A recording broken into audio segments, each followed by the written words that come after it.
Welcome to the Entrepreneur Stories podcast. Jonathan Herps is your host. He is a strategic advisor, coach, and mentor to entrepreneurial founders, business owners, and CEOs. In this podcast, he chats with entrepreneurs, founders, and CEOs of scaling companies. It centers around their entrepreneurial journey so far and their aspirations for their companies. Hi there, it's Jonathan Herps again. Welcome back to my podcast, Entrepreneur Stories of Scaling Up. This is episode number 110. So today I'm talking with Adam Stone, who's CEO of startAdam. Great name for a business. Welcome to the call, Adam. Thanks very much. I definitely have mixed feelings about the name, but maybe that's something we can discuss. Definitely. So listen, why don't we start? You've got an interesting journey. You sound a bit like Steve Jobs in some ways. Tell us about your entrepreneurial journey so far and the company. Steve Jobs, geez, all right. No pressure. Aiming big. Yeah, no pressure. I could have said Mark Zuckerberg. It's funny, I got teased by someone when I was in high school for being Mark Zuckerberg or something. I was like, well, that's a big compliment. I was like, I'll take that. Anyway, tell us about your entrepreneurial journey. All right. So my name is Adam. I have always been an entrepreneur. I started when I was 11 or 12 selling toys on eBay. And basically stuck at it since then. I'm now approaching my 30s. Lived all around the world doing the digital nomad thing, now based in Los Angeles, running a venture-backed startup. My first real business was when I was 15 in e-commerce, and that one scaled globally. We hit every country around the world selling a digital product. Across 150,000 customers. That was bootstrapped. And I know before the show we were talking about Tim Ferriss. That 4-hour work week book resonated with me a lot, actually. I scaled the business down to about a 10-minute work week for myself while I was in high school and then university studying commerce law at Monash. The entrepreneurial journey sort of took off, and I've somehow made it work for me. My goal was to not have a job till I was 25, and I've surpassed that goal. So maybe I'll keep going until I'm 35 or something. Yeah, I should clarify. When I said Mark Zuckerberg and Steve Jobs, it's because you deferred your law degree along the way. So that was what okay, I was got it. to. Okay, that's funny. So listen, tell me a bit about startAdam. Yeah, so it actually stands for Automated Data, Automated Management. Oh. It wasn't my idea. It was going to be another name. And I had a call with, it was a sales call from our old business, Speedlancer, which the primary goal of that business was, it's actually the same mission as startAdam is, but it's all about connecting people using technology. So Speedlancer was the first verticalized freelancing marketplace. We would connect freelancers with to companies using a bunch of technology around workflows and dispatching and connecting different communication tools together. So we ended up spinning out that communication piece into startAdam, and we can talk a little bit about that journey. But I was pitching someone Speedlancer and told him about this new product that was coming, and he said, "Oh, you've got to change the name." He said it should be 4 letters and it should be an acronym. I said, "Okay, have a think about it. I have no idea." So he called me, he said, "I've got it. It's Adam, Automated Data, Automated Management." And I was like, "All right, fine. I hate it, but it's too good." And my team loved it. They wanted a human name, like a persona. And so anyway, that's what stuck. But yeah, we're a communication tool, omni-channel tool for sales. So it helps you connect with your customers from your communication tool, normally Slack and Microsoft Teams, with your customers, leads, prospects, candidates on any tool that they're already using. Could be WhatsApp, text message, their own Slack account, their own Microsoft Teams account. Really helps you forge a relationship early and help you minimize those sales cycles. So, I may get this totally wrong. Is this sort of a bit like a sell by chat concept? Is that where it's coming from, or don't know the terminology? Don't know the terminology. It's right. No, I'm just wondering how. Like I use Slack with my team. How I can get that you would communicate with people via Slack, but how does the whole CRM and tracking and all that sort of thing work? Yeah, so there's a few different ways, like inbound or outbound, that you can get your conversations into Slack with startAdam. So it could be that you can trigger an outbound text message, you can trigger an outbound WhatsApp message, We also give you what's called an A link. So like mine is a.link/startAdam/Adam Stone.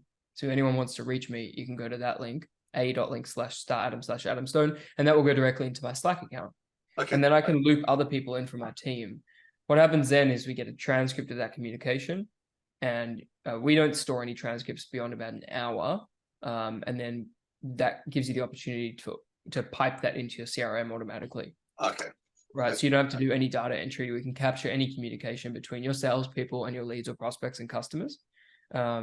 And then, later this year, we're going to have our first AI product, which is really putting some of Speedlancer's vision and what we've been envisaging for a while into action. And that's going to be a sales helper to actually help you as a salesperson, remind you when to follow up, and actually suggest a reply based on the thread or based on the transcript that you can then just click send or edit and send, right? Cool. So, who would you put your, sorry, off my standard questions. Who's your core customer? Who's your perfect future customer? We've done a lot of work around our ideal customer profile. We started off as a project management tool, and which is funny now that we're focusing on sales. You can only laugh when looking backwards at your journey. We're now trying to get as close to revenue as we can, revenue impact, and that's salespeople. So who are we targeting? Companies between 1 to about 500 people, targeting the revenue sales leaders and so on, and getting them to deploy this across their team or their org. Okay. Remind me afterwards, I've got a client for you to have a chat to. Okay, so it's been an interesting journey and quite different to, say the average founder out there, I suppose, or Australian founder out there. Are there aspects of your personal development or leadership development you'd prioritise differently than you do now, or than you have in the past? Yeah, are there things, personal and leadership, that you would change in hindsight? Yeah, I mean, I would focus a lot more on psychology and communication. That's something that I definitely overlooked. I think in my first business, I relied on luck and I got lucky. Yep. My second business, Speedlancer, I relied on luck and I think we got unlucky. Yep. And that's part and parcel of the business, right? But you can also engineer some of your own luck. And what I mean by that is you need to really craft an offer. And that's something that you can get lucky with, or you can get unlucky with, and then you have to really work hard toward it. And normally it's 95% of the time, it's probably the latter, right? Unless you're starting like an accounting firm and in a region where there's no accounting firm, then your offer's kind of given to you because you're the only local accounting firm. But for 95% of us, we really need to focus on an offer that differentiates. So to go back to your question, what would I change going backwards? I used to think that psychology was nonsense until I needed it personally and professionally. And then that became something that I'm really passionate about. And communication also, which is a form of psychology actually, but putting yourself in the mindset of every word counts in every conversation. Something I like to think about. It's just sort of a mental model. If I'm trying to achieve something in a meeting, so when there's someone else, there's another human, doesn't work with, tech stuff because you just got to click the right buttons. But when you're trying to achieve something with another human in front of you, I always think going into it, there is some combination of words that will achieve the outcome that I want. Some are legal, some are probably illegal. And then there's probably, there's a whole variety of words that you could use, and you want to find the best legal one, right? that will get you what you want. And I think that's a really interesting framework to think about because it really puts the pressure on you to pick every word very wisely. And it's interesting with Speedlancer, I was speaking to hundreds of agencies, right? Or even hundreds of venture capital firms. And I learned what discounted them immediately and what made them resonate immediately. And it worked probably 98% of the time across different people. In San Francisco, when I started Speedlancer in 2015, we had actually, funny you mentioned Tim Ferriss again, Speedlancer's original model was like a Fiverr, but for 4-hour tasks. And the theory was work expands to fill the time that you give it. So we halved a regular workday. And we said, if you put someone under the pump and pay them a good amount, it's probably likely they could deliver that chunk of work in 4 hours. And I think it's true. You're not going to get a lot of work, but you can get a chunk of work in 4 hours. And so anyway, we put that on the website to tasks in 4 hours. And then I removed it from the site, but people still came up to me in San Francisco and they'd say, you're the 4-hour guy.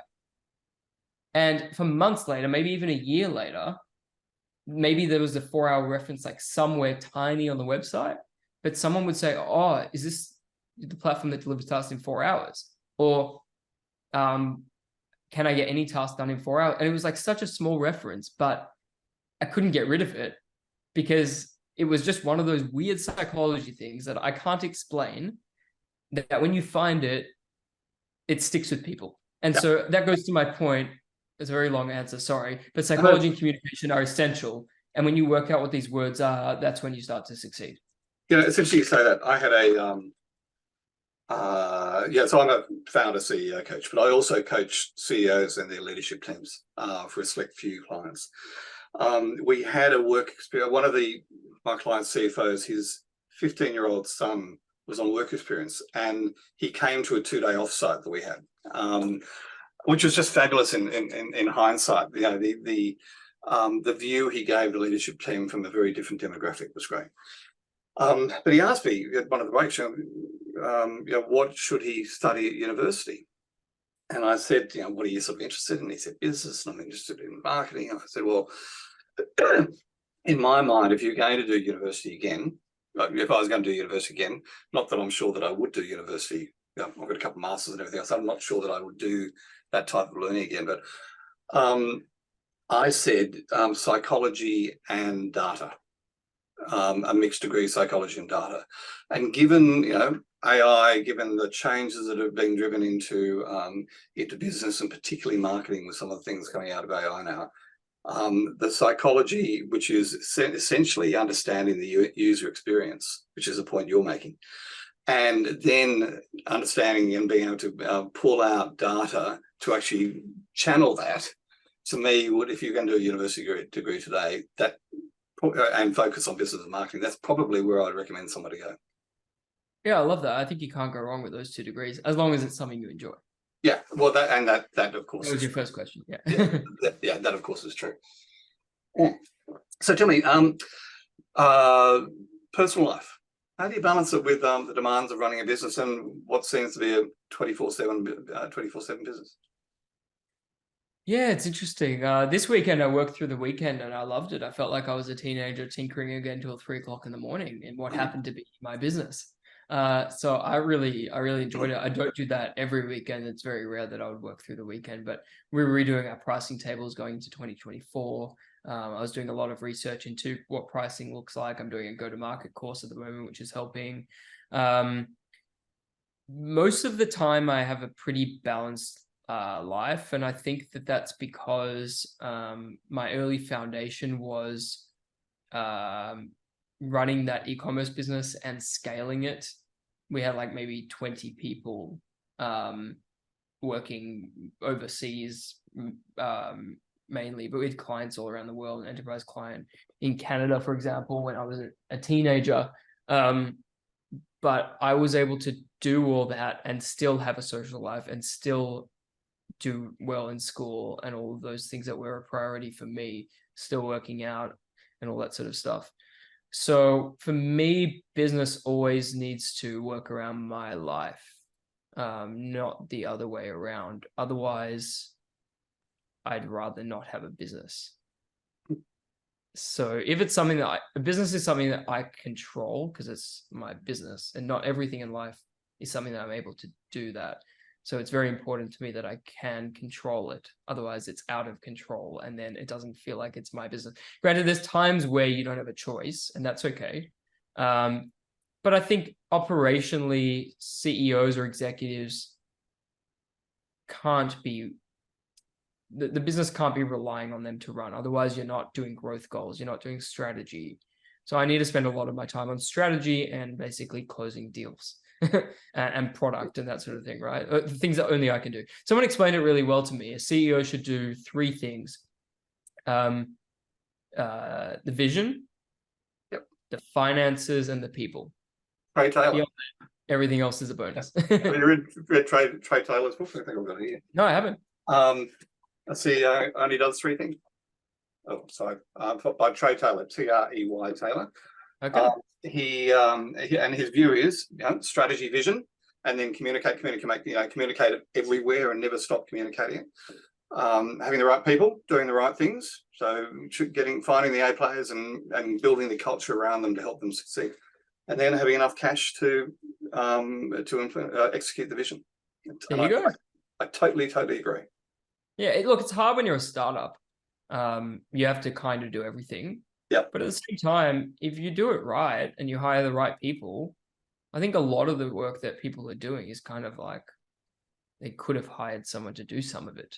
And that's kind of the point. There's always going to be things that you have to do. Yeah. No, so it's spot on insight, Adam. I totally agree with you. And look, it does work a bit easy for a scaling company, where you've got a bit of cash. But at the same time, getting the right people and getting that culture right is a critical thing. Yeah. You also can't burn out though. That's the other thing. A surefire way of killing the business is by killing yourself in the process. Yep. And that's another critical reason where I've just realized it's a marathon, not a sprint. The founder of Qualtrics started a multi-billion-dollar company. He said the journey takes 10 years. So what are you going to do? Enjoy the 10 years or not enjoy the 10 years, or that's right, last 3 years and not last the 10? I don't know. It's up to you. Which is why my question about balancing, it's one of the things may see in the next 5 minutes or so is, I choose to work from home because I've got 2 9-year-olds, and one of the things I'm very proud of is most days they come home and I'm here. So quite often on these podcasts, the 2 kids might stick their head in and say hello, which is part of me getting that balance right. What qualities do you look for in employees, and how do you foster that positive culture in the business or businesses? Yeah, I think those are 2 sort of different questions. Yeah. Although maybe not, because you don't want to hire someone who's a negative to the culture, but sometimes you only work that out after the fact. So I would ensure they're not a bad fit, and then see if they're a good fit. But I guess I look for 2 things, and it revolves around process. Either they have the ability to follow a process. Not everyone has to be a leader. Sometimes you need doers, and that's great. And then for the leaders, their ability to sort of run a process and create a process. And also, of course, their diligence in reporting, caring about the vision. Working at a startup, in my case, is sort of a privilege. And on the flip side, it's very hard. It's a privilege because you have an opportunity in front of you, and you have an opportunity to have an impact and an opportunity to work on something that you really chose to care about. On the flip side, it's not a sure thing. You're going to have to work very hard. And if you're not bringing your A game every day, obviously sometimes you have a bad day. So I'll say within a 2-week period, you've got to have an instance where you've brought your absolute A game. And if you haven't done that, then startup's probably not for you. It's interesting, Adam, you pulled out another really, a couple of insightful things, but one particularly insightful thing there, which is,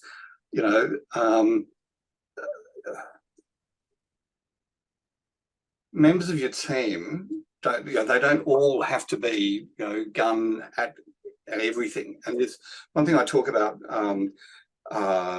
with my clients is the old 80-20 rule, the Pareto principle. And I get my clients focused when they've got a new initiative or a new something happening, that they firstly find the right people, the who's, but also complete the first 80% really quickly, get things directionally correct, and then delegate to what I would call a project manager who's going to build the system, build the process, build the SOP, and then hand that across to a process manager, project manager to process manager. And the process manager is a person that will run that process effectively, efficiently going forward. And so many people miss that bit. Number one, you've got to have the idea and get it going. Secondly, you've got to find the project manager, my terminology, to actually build the process. And then you've got the person who's suited to actually run that process. And they're very, very different characteristics of people. Yeah, I don't necessarily follow the entrepreneurial operating system, EOS, but they do have a really compelling point, which is the difference between a visionary and an integrator. Yeah. And how you're one or the other.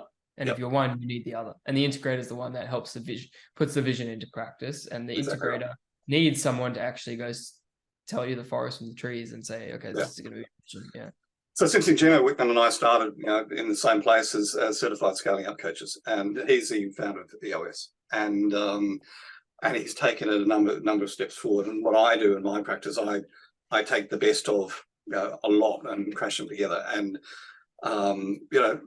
that visionary versus integrating. This is a classic example of this podcast. The only bit I do in this podcast is actually do the interview. Everything else has been built into a process. And I've got a series of integrators who make it happen. From recruiting you, like you've got no idea who I am until you've got an email out of nowhere, which didn't come from me. There's a workflow in there, letting you know the questions and follow up, and you would have got a text 15 minutes ago. Like all of that is done by other people or automation. That's great. But at some stage, it had to be designed. Did you design the automation, or do you have someone else doing that? Oh no, the automation's easy. It's Calendly. Yeah. So I go and find the best apps wherever I can, and then the fulfillment part of things is the editing the video, getting all the social media, all of that. That's all done by a mob in the Philippines called Automation Agency, which I delegated all to, and they just do tasks and it just happens. Cool. So, which is exactly the point you're talking about. Yeah, sounds like a great agency too. So to me, what do you reckon has been the biggest learning since you've been a business owner? Oh, that's a big question.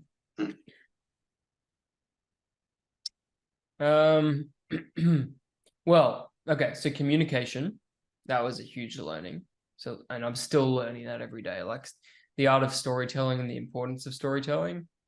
I'm kind of good at it if I can review, like I can critique someone else's story, but for myself, it's very hard to see, as I said, the forest from the trees, right?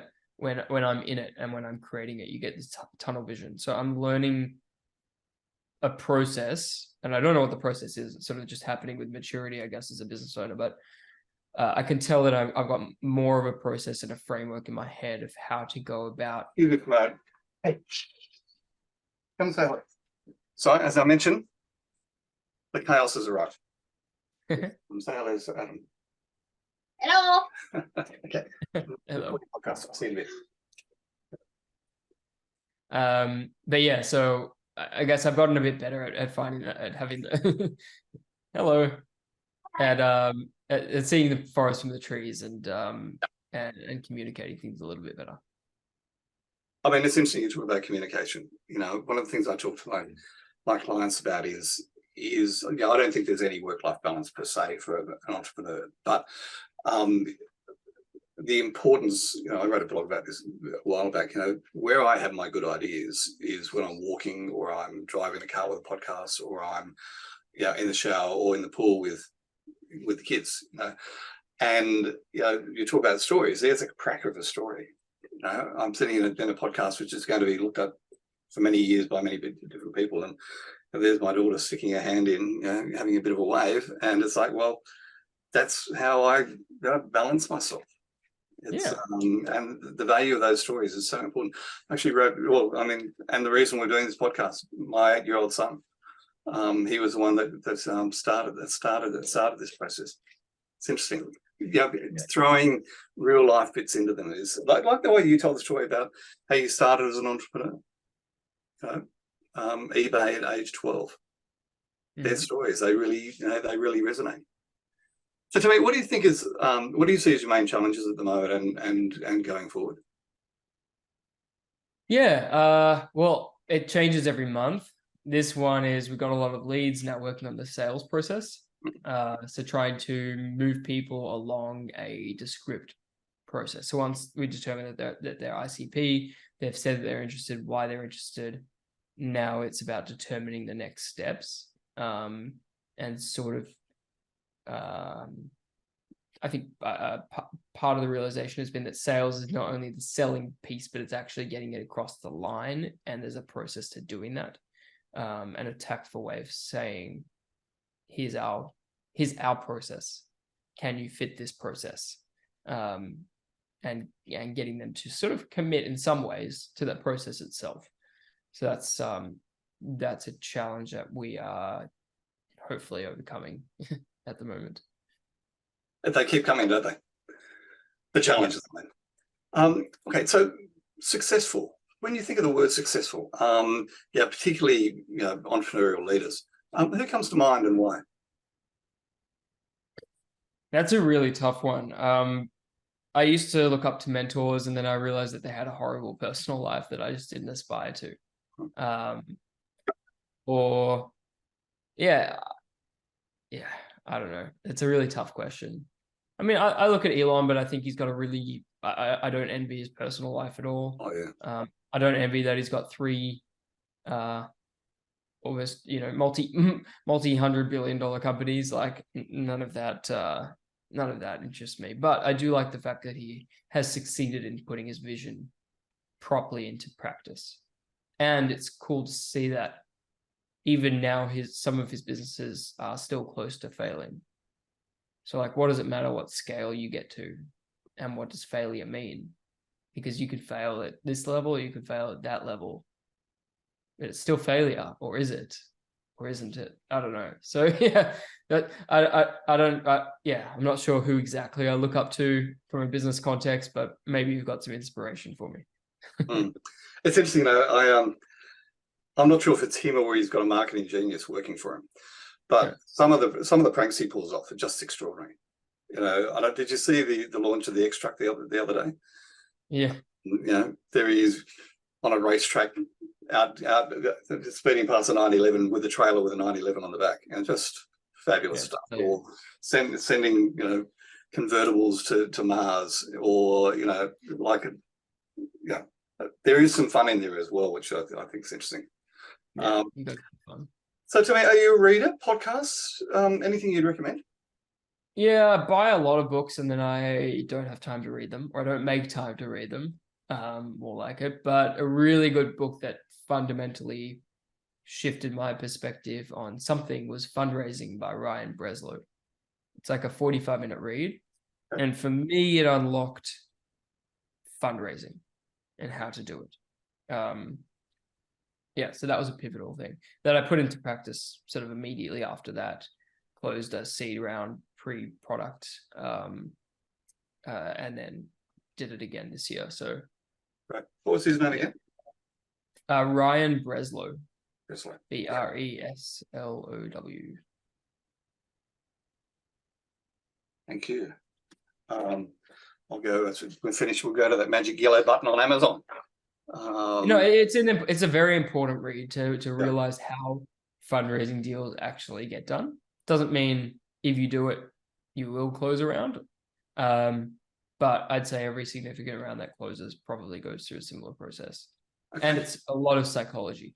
Right. Okay, great. Thank you. Last question. Any last piece of advice or parting words for other business owners looking to grow? For people starting a business or people growing their business? Go for it. Well, I guess either sort of similar, right? Like either one is embarking on something, and that's always scary.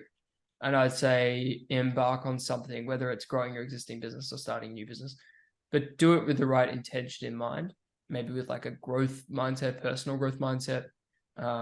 You can't control an outcome. You can try and you can do your best and you can study and you can put all those communication, psychology things into practice and read lots of books, and all those increase your odds of success. But you're still going to reach some sort of like asymptote where you can't guarantee the success. And so that's what I would say. you'd have to hope that you're starting things for the right reason, because you don't want to be disappointed on the other end. Perfect. Adam, thank you. Thank you. And I didn't ask you what time it was in LA. Have I got you up in the middle of the night? Nah, it's 8:30 p.m. Pretty good time zone. Not too bad. Thank you so much. As usual, lots and lots of fabulous insights. Thank you. Great. Thank you. If you are hearing this message, you've listened to the entire episode, and for that, we want to thank you from the bottom of our hearts. We hope you enjoyed this new episode, and if you did, please subscribe on YouTube, Apple Podcasts, Spotify, or wherever you watch/listen. It helps this channel more than you know, and the bigger the channel gets, the bigger the learning gets. Please share this episode with others who may be interested in entrepreneur stories of scaling up. If you want to be a guest on the podcast, please send an email to admin@scaleupgrowth.co. Put "Be a guest" in the subject line and tell me a little about yourself. If you want to gauge where your business growth potential is and identify where the biggest opportunities in your business lie, or where the key needs that you need to concentrate on right now are, take our assessment where you will receive personalized advice for improvement. It's quick and free. Go to scaleupgrowth.scoreapp.com.